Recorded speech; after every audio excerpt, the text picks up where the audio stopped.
Hey everyone, thanks for joining me. I'm Echo, and today we're going to go through and pick my November TBR. So, back at it again with my trusty TBR jar. Trusty as in it is my second month using this, and we'll see how it goes. I've been doing pretty well on my October TBR. I am still working through that because I'm doing this a little bit early for November because I was very late in October. But either way, we're going to go ahead and draw 10. And go from there. So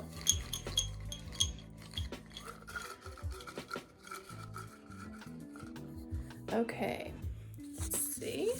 Oops. Oh, there were two. It dropped right back in the jar, so we're just gonna continue on with this one. Oh no. Okay, I am back, and I realized that I didn't even read out the paper to you, the prompt. So it is over 500 pages.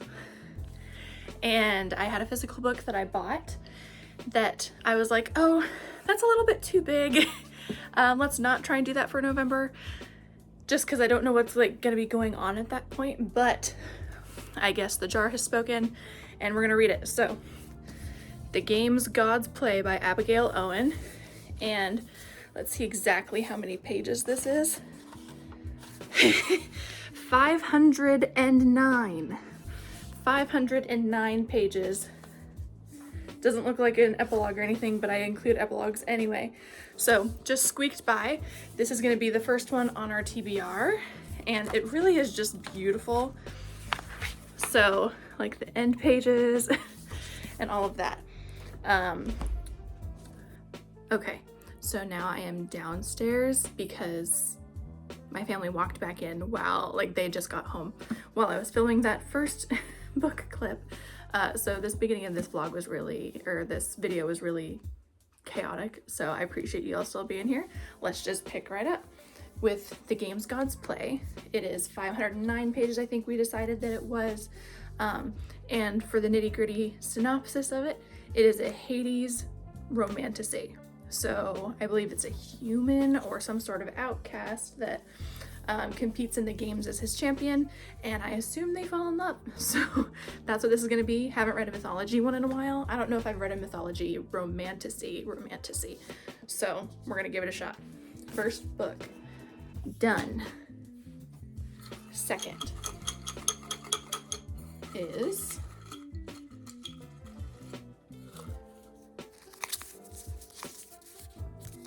keep going upside down. It is a holiday read. This is perfect because the plan going into this was that I had a few like October witchy kind of books left and a vlog that I'm going to be filming. So the ones that I have were Morbidly Yours by Ivy Fairbanks, The Pumpkin Spice Cafe, Lori Gilmore, and then I picked this one up. It's not necessarily a seasonal read, but I think it's very autumn, very cozy because it's like a bookshop romance. So I think this could count, but for a holiday read, so let's just go with this one. Let's do Morbidly Yours by Ivy Fairbanks as my second pick. The thing to now keep in mind is that's our second physical read. And if you remember from October, I don't read a lot of things physically. I'm not used to it anymore. Excuse me. I'm trying to get back into it, but we have a 500-page book and the second one. So, like a little nervous, right? The only other seasonal one physically that I'd like to read, actually I don't have physically right now, I'd have to borrow it from the library, is My Roommate is a Vampire by Jenna Levine. And that's because I have My Vampire Plus One, which is its sequel, sitting in front of me. So that's an option for later, but let's just kind of see what else goes on. We'll probably be scrolling through my Kindle and digital libraries in ways. So number 3, let's just grab the top one that keeps wanting to jump out. Why not? And it's upside down again. Blackmail a Friend, i.e. a buddy read. Oh, that'll be good. So my friend and I, we are both really into like queer reads, but he he hasn't found his rhythm with reading yet. The only thing he's really read in the last few years was Red, White, and Royal Blue, and he really loved it. He really loved the movie because he watched the movie and that's what made him read the book. But there's a book that I've been wanting to read that I would say is pretty similar to Red, White, and Royal Blue, which I haven't read. He made me watch the movie. But that is seasonally appropriate. It is gay, and he sent me the TikTok of it. I didn't send it to him, he sent it to me. So if I can convince him to read The Night Before Christmas by Sarah Raish is going on the TBR, and I'm going to blackmail him into reading it with me. We'll see how it goes. That was pick number 3. Let's get to the bottom in this one, because they're stubbornly staying down there, I think.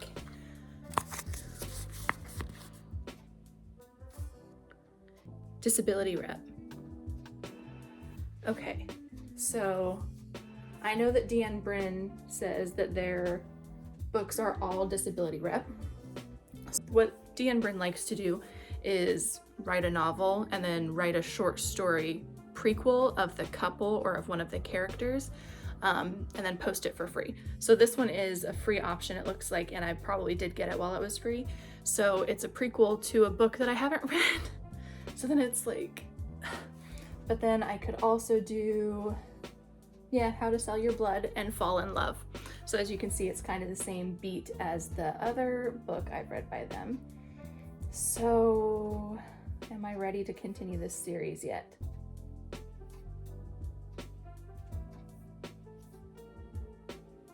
Yeah, let's just go ahead with it. I'm not gonna pick a specific title. I'm deciding right this very moment. And we're just gonna jump right into number 5.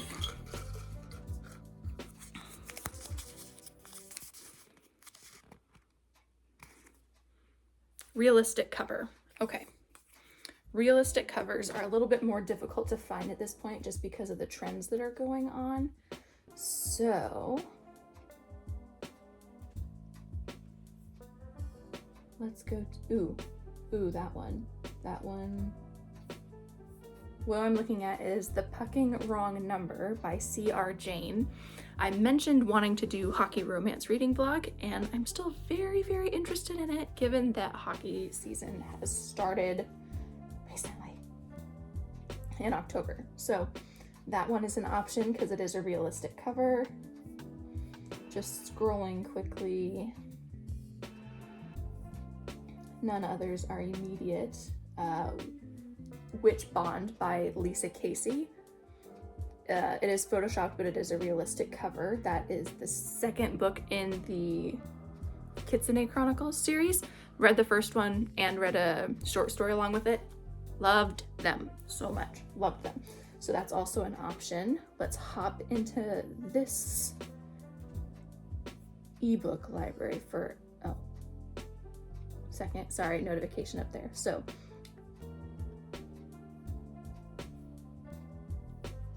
under 100 pages. Playing with Fire by M.E. Carter has a little hockey logo on it, and it's realistic.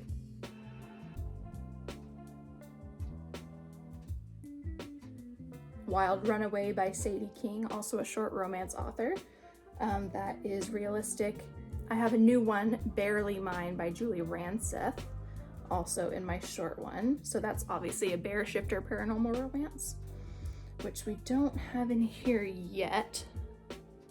We have a mythology romantasy, a seasonal romance, paranormal romance, okay. So let's just go for the short hockey one, Playing with Fire by M.E. Carter. Let's try that one, add it on there. Sounds good to me. Number 6.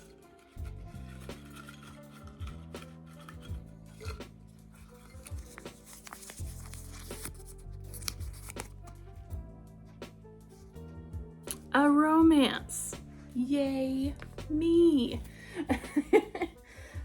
So this could be any like niche, right? So paranormal romance, mystery romance, I guess, a romance with mystery elements, contemporary romance, What about,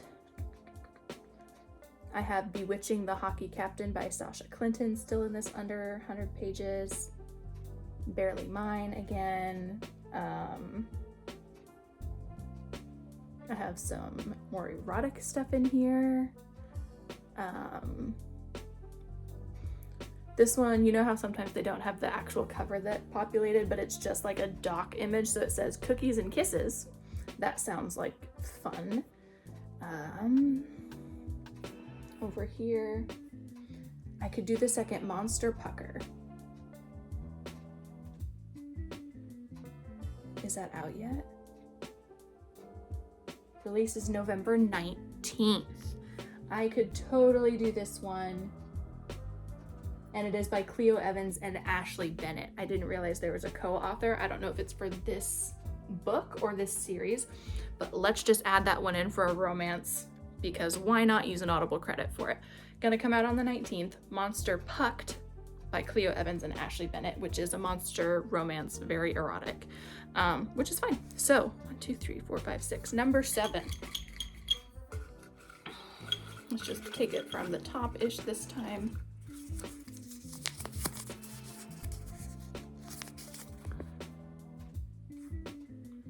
Author shares an initial with you.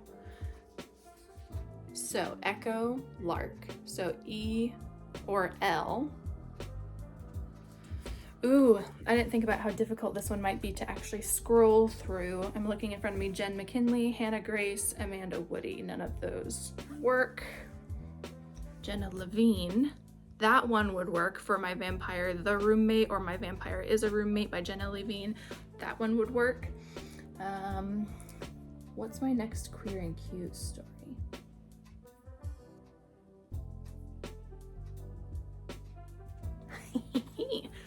Let's do it this way, because the next one in a row is Charm of Power by Amara Lynn for Lark. I'm going to do that because it's short, so it'll leave some room for my hockey romance. Fuck, okay. I'm not actually, oh, and Levine, that was the other one. No, short one.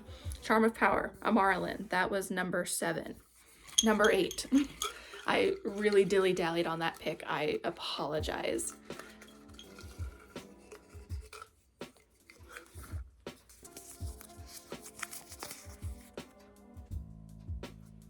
A physical book? Seriously? Not that I'm mad about it, okay? Just to clarify, I'm not mad about it. But oh my gosh. Okay, I know what I'm doing. So I'm gonna put 2 on this one, but I only have to read one of them. Daydream by Hannah Grace. It should be a hockey romance because this guy's a hockey player, but it doesn't seem to be set there, because this is the 3rd book in the Icebreaker series. What is it called actually? A Maple Hills novel. And as you can see, it's pretty good sized. It's over 420 pages. So I'm either going to do this or I'm going to do the next volume of the Promised Neverland series. We'll see which one I end up doing, but that's what I am locking in for that. 2, 3, 4, 5, 6, 7, 8, 9.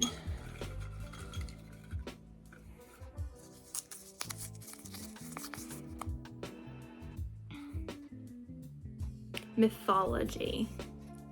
And I already put the Games Gods Play onto my TBR. Mythology.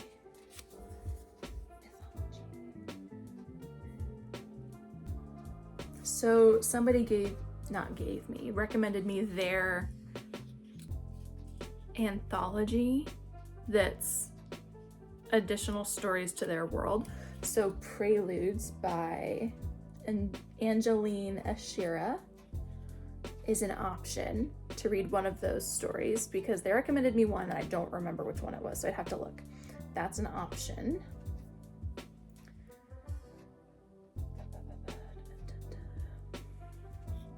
A Scarlet St. Clair book. I don't remember. So I read that she has 2 series kind of going right next to each other, right? So It's the Persephone POV and the Hades POV. So I've read A Touch of Darkness, which is the first one, and then A Game of Fate, I believe, is the first one and the Hades one, but I haven't read the second for either of them. So that is an option. Core by Ambrosia Harris. Oh. Yeah. So I was planning on, I really, really love the Percy Jackson series. I've read it since I was 12. And I read all the way through the Percy Jackson and the Olympians and the Heroes of Olympus, along with their additional books. So it's like the Demigod Diaries and the Demigod Files. But I don't remember anything from the Blood of Olympus, and I remember a little bit from the House of Hades. And now I've purchased The Sun and the Star, and now Rick Riordan is published his second in the Chalice of the Gods series. I don't know what the actual series name is, but the second one's came out last month, and the third one's going to come out next August, September-ish, or something like that. So I was thinking about doing like read one Percy Jackson book a month, but it'll be for like 18 months. It'll be a year and a half for me to catch up with all of it. But let's just do that. Let's put Percy Jackson and the Olympians, The Lightning Thief, on my November TBR as a reread, because I love the audiobooks of it, even though they changed narrators for the Heroes of Olympus. So if I remember correctly, I really liked the one for the original like series. So let's put The Lightning Thief on. And I believe 2, 4, 5, 6, 7, 8, 9. Yeah, we're on our last pick. Thank you for sticking around so long with all of my thinking this time, because oh my gosh, has it been a trip. Object cover. Good. Fantastic, because you know what I'm gonna do? I bet you do.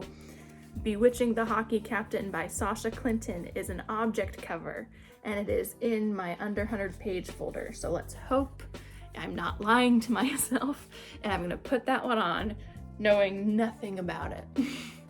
But it's an object cover, so I'm gonna do it anyway. And that makes the 10th choice for our little TBR today. Here are our physical books that we're gonna be reading. Oh, I hid that one. Does that look a little bit better? Here are our physical books. And along with 7 digital books between audio and ebooks. So let's see what kind of dent we can make in this. And we will reconvene at the end of November. All right, thank you guys so much for hanging out and checking out my TBR with me. Let me know what you are reading for November down below. I'd love to hear kind of like what y'all are reading. And I will see you next video. Bye.